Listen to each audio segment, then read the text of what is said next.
Les estamos presentando Aquí se habla libertad con Pedro Urruchurtu por rcr.tv, la radio que se ve. Bien amigos, de regreso en Aquí se habla libertad y le doy la bienvenida de una vez a mi próximo invitado, Miguel Velarde, economista, asesor político, director de Guayoyo en Letras, además buen amigo de esta casa, con quien vamos a continuar conversando sobre, bueno, este tema, digamos, esta dinámica global, pero ya quizás no yéndonos tanto hacia Europa, sino centrándonos un poco más en la región, porque también están pasando cosas interesantes. Obviamente lo que pasa en Europa también y en el resto del mundo nos salpica, pero con él siempre es muy bueno hablar en perspectiva un poco de lo que puede pasar, sus análisis, no solo desde el punto de vista económico, sino también político. Una región que, como lo decíamos al principio del programa, se enfrenta pues a un año decisivo en muchos países y donde vemos hoy, por ejemplo, la toma de posesión de Xiomara Castro de Zelaya en Honduras, lo cual también pues marca otro hito importante, no solo para el fortalecimiento de la izquierda, como hemos visto que pareciera que está tomando espacios, sino también, bueno, para un año en el que claramente la región se disputa entre dos modelos muy claros. Bienvenido, Miguel, a Aquí será la libertad, como siempre, tu casa. Gracias, Pedro. Muchas gracias siempre por la invitación. Sabes que es un placer compartir contigo y con tus oyentes el análisis de tantos temas tan complejos, ¿no? Así es. No, gracias a ti por tu tiempo. Miguel, quiero comenzar sin demorarnos más en tu lectura para este año de la región. ¿Cómo lo estás viendo en Brasil, Colombia, que son los dos países quizás donde hoy tenemos la atención puesta con mucha más fuerza por lo que implica lo que va a pasar allí? ¿Cómo estás viendo ese tema de Honduras y la dinámica para Centroamérica? Un poco tu lectura de la región para este año, ¿cómo lo estás viendo? Y hacia dónde crees que apunta, sobre todo en un contexto en el que pareciera que la comunidad internacional como grupo de acción está pues disminuida y con un Estados Unidos además en retirada, ¿no? En muchos temas.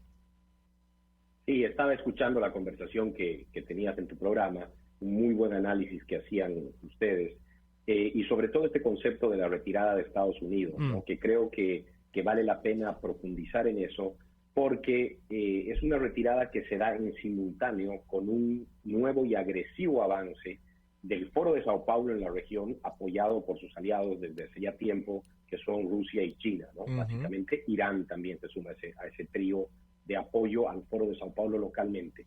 Y si el análisis lo hacemos de manera local, creo que ya terminando el primer año del 2022, creo que podemos estar casi seguros que este va a ser un año tanto convulsionado como definitorio para la región. ¿Por qué?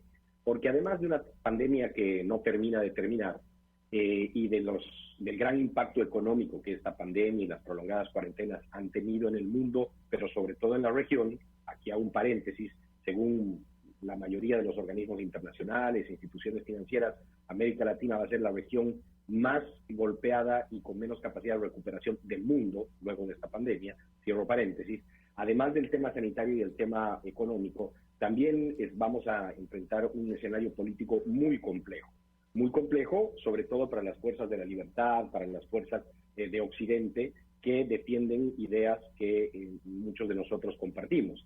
Y complejo en el escenario político, primero porque las fuerzas de izquierda, socialistas, populistas, están reagrupándose y avanzando nuevamente. La toma de posesión hoy en Honduras de la esposa de Manuel Zelaya, la toma de posesión pronto en Chile de Gabriel Boric, que ganó las últimas elecciones, pero además de eso tenemos unas elecciones en Colombia y en Brasil que ponen en riesgo dos piezas fundamentales de la defensa de la democracia y de la libertad en la región, que son obviamente el gobierno de Duque o quien vaya a sucederlo, y también al propio gobierno de Jair Bolsonaro, que seguramente buscará su reelección y enfrentará a Lula da Silva. Quiero terminar esta parte. Allí, y te atajo ahí rápidamente, y eso que tú mencionas, estos dos casos, tanto el de Colombia como el de Brasil, con los candidatos de izquierda populista encabezando las encuestas, que es lo más peligroso. Así es, por eso lamentablemente el análisis a hoy es que están en riesgo esos dos pilares de defensa de la democracia y la libertad en la región, y están en riesgo porque no solo no tienen asegurada, en el caso de Brasil, la reelección, o en el caso de Colombia, la elección de un sucesor que defiende esas ideas que defiende hoy el gobierno de Duque, sino que es una amenaza real la llegada al poder en ambos países, tanto de Lula como de Petro, que no solamente se sumarían al grupo de Foro de Sao Paulo o al grupo de Puebla, sino que serían dos importantes líderes de ese grupo, ¿no? Sobre todo Lula en Brasil, que no es casualidad el nombre, es desde donde se ha organizado todo este movimiento hace ya 30 años, que no terminamos de superar, ¿no? Y bueno, todo esto en un escenario geopolítico mundial muy complejo, con la crisis que ustedes analizaban en Ucrania, y que no podemos despegar del todo de lo que pasa a nivel local, porque los actores que están encabezando ese enfrentamiento hoy en Ucrania y en esa parte del mundo son los mismos actores que de una u otra manera encabezan el enfrentamiento en el que está metida Venezuela en la región, que son Estados Unidos y Rusia, ¿no? Totalmente. Fíjate que hay un elemento, yo también lo hablaba con Luciano en la parte anterior, que tiene que ver con este tema de las administraciones en los Estados Unidos. Y así como hacíamos el ejemplo con el caso, digamos, del conflicto en Ucrania y cómo la Rusia de Putin ha actuado, los momentos en los que más ha actuado ha sido precisamente cuando ha estado en la administración demócrata en la Casa Blanca, al menos en los tiempos recientes. Si uno revisa el mapa de América Latina, antes de, digamos, en la era Obama, si uno la ve en la era Obama, uno ve un mapa muy similar al que se está reconfigurando hoy con la nueva administración demócrata en los Estados Unidos. Es decir, un mapa que, por supuesto desde antes, pero que se terminó digamos, de teñir de rojo durante esa era.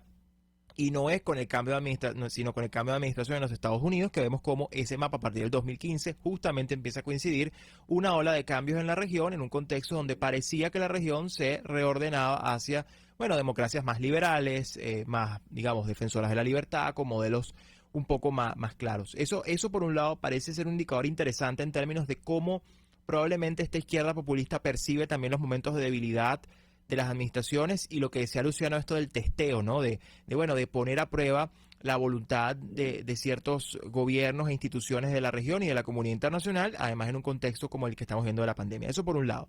Pero partiendo de ese análisis, también preguntarte un poco en tu lectura, porque pareciera insólito el hecho de que estos países que tú mencionas, sobre todo, porque ya Chile, digamos, se perdió, pero Colombia y Brasil están en riesgo, a pesar de haber tenido enormes oportunidades, y en el propio caso colombiano, a pesar de tener resultados en lo económico y a nivel institucional muy buenos. Es decir, cuando uno revisa, sus indicadores son muy buenos y es un país que está compitiendo en el mundo con los principales países desarrollados. Entonces, ¿qué ha faltado? ¿Qué ha faltado para que hoy estos países, sobre todo Colombia, Brasil de algún modo también, que al final con la pandemia hubo un reacomodo importante en la gestión, para que estos países hoy estén en riesgo, al margen de que sabemos que hay toda una operación permanente de estos grupos para tomar el poder?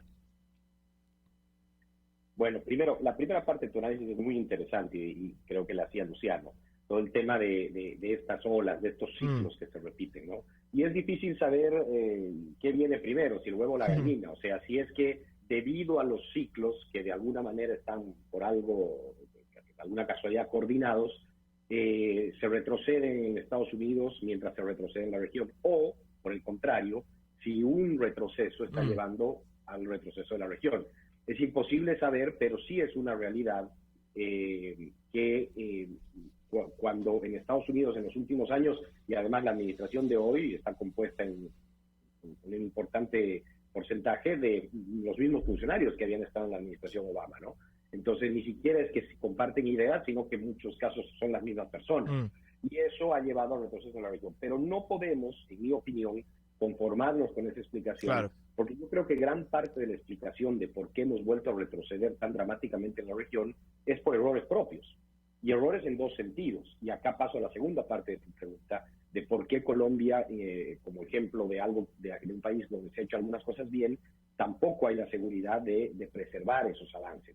Chile puede ser otro ejemplo, un país donde algunas cosas han funcionado mejor que el promedio de la región, y a pesar de eso la gente vota por un modelo diferente. Y yo creo que viendo esos ejemplos y viendo el ejemplo de lo que ha pasado en Bolivia, luego la transición, de lo que ha pasado en Argentina con el regreso del kirchnerismo, bueno, interminables ejemplos, creo que tenemos que reflexionar también sobre qué hacemos mal nosotros cuando tenemos la oportunidad de hacer algo. Y yo creo que también un peso importante de la responsabilidad está en quienes llegan al poder y no terminan de hacer lo que deben hacer. En parte, ejemplo Argentina, por ejemplo, porque muchos creen que hay que hacer las cosas gradualmente y lentamente, y eso se ha demostrado que no funciona, más bien es aprovechado por los del otro lado, pero además porque yo también estoy convencido de que hay un tema de una batalla cultural de información y de comunicación que no sabemos dar, y que los grupos socialistas y populistas son muy buenos en darla. Es su propaganda, ¿no? Históricamente han sido buenos en la propaganda. Entonces, básicamente, ¿cómo se explica que haya gente que vuelva a votar por ellos y que deje de apoyar a quienes presentan en nuestra visión las ideas correctas y de libertad y de democracia? Bueno, seguramente porque ellos tienen algunas herramientas de convencimiento más efectivas de propaganda y de información que las nuestras, y yo creo que eso debe llevarnos a la reflexión, porque tampoco es normal que no solamente, Pedro, vuelvan las ideas equivocadas, sino que en muchos casos vuelvan de la mano de las mismas personas que habían estado antes defendiendo estas ideas. No, y en el caso como el de Brasil, donde han sido además hasta bueno, sentenciados. Procesados. Claro. Procesar. Por eso, entonces, hay que hacer el análisis con mucha honestidad, porque tampoco creo que baste decir, no, es que a nuestra gente no le importa que roben mientras hagan. Yo creo que si no les importa, hay que hacer que les importe. Claro. Para eso hay que comunicar, hay que dar la batalla cultural.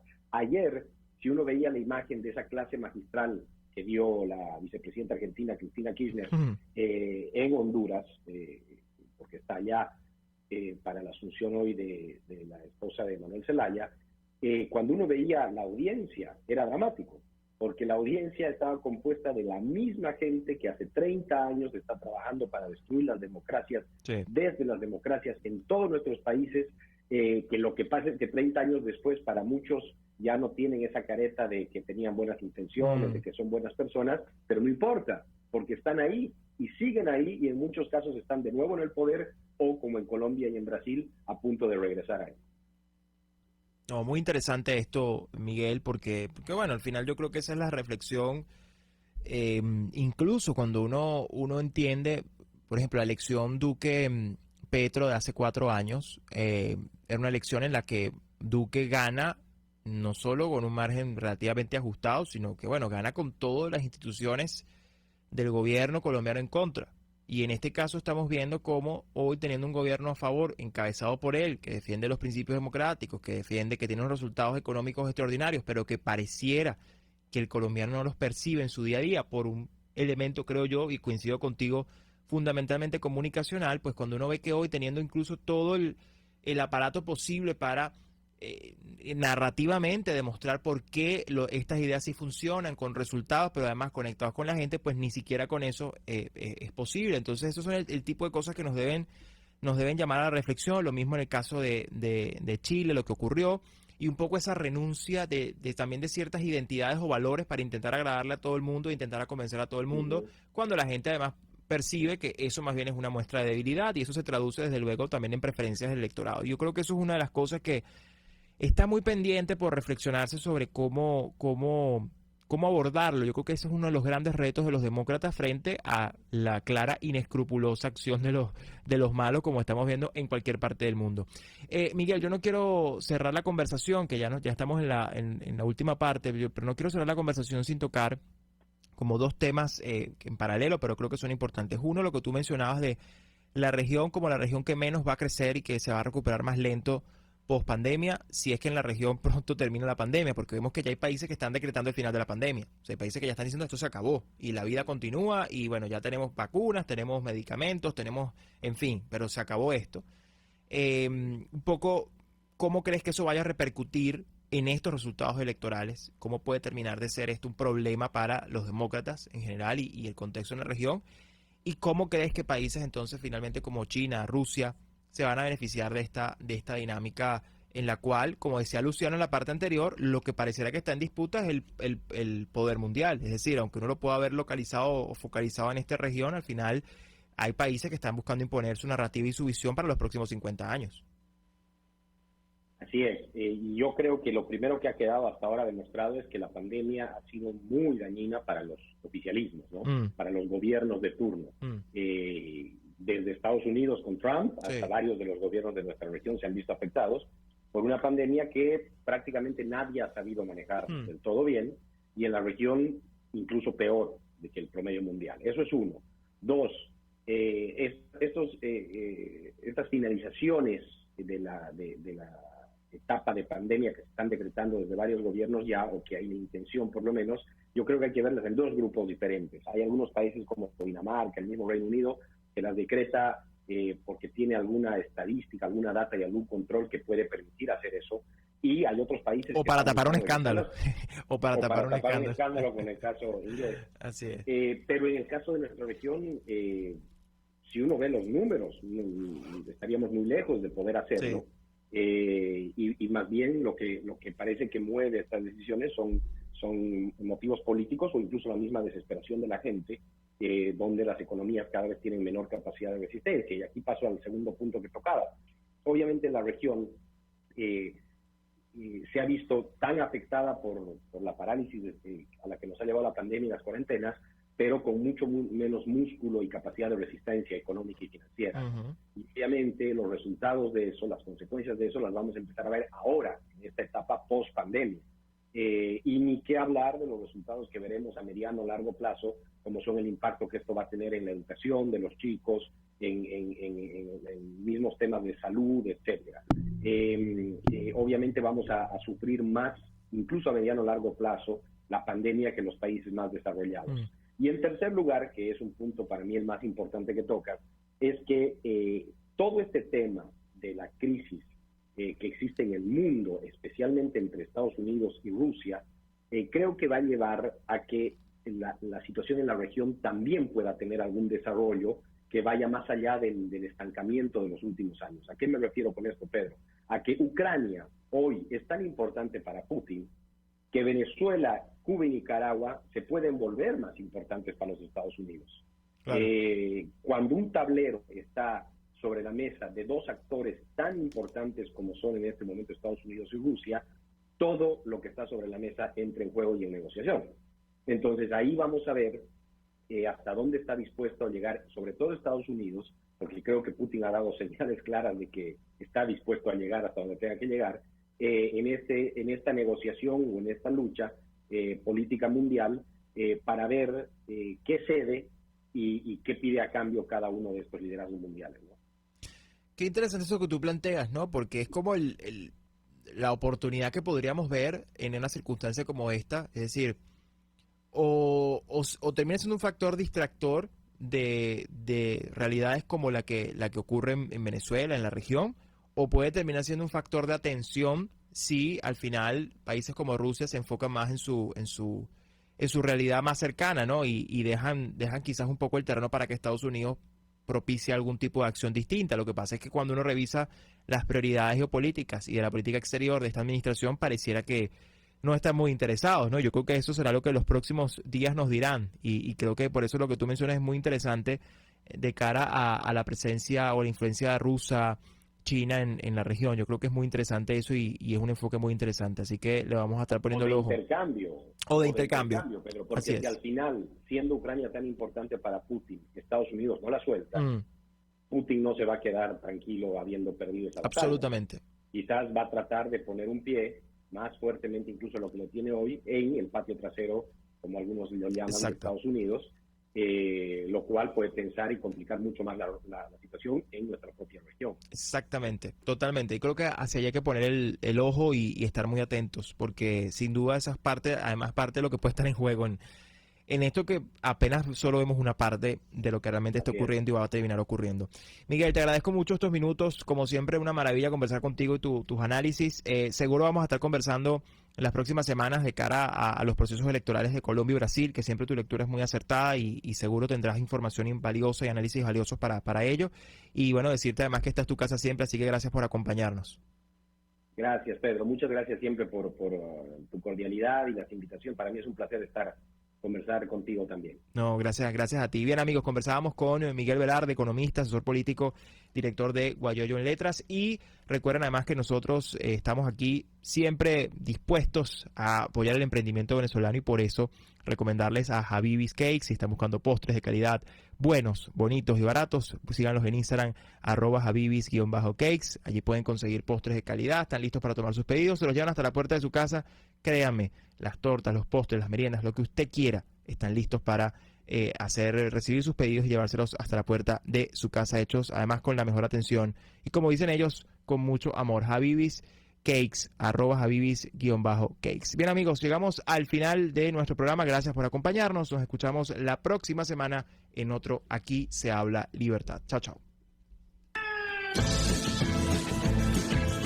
RCR presentó Aquí se habla libertad con Pedro Urruchurtu.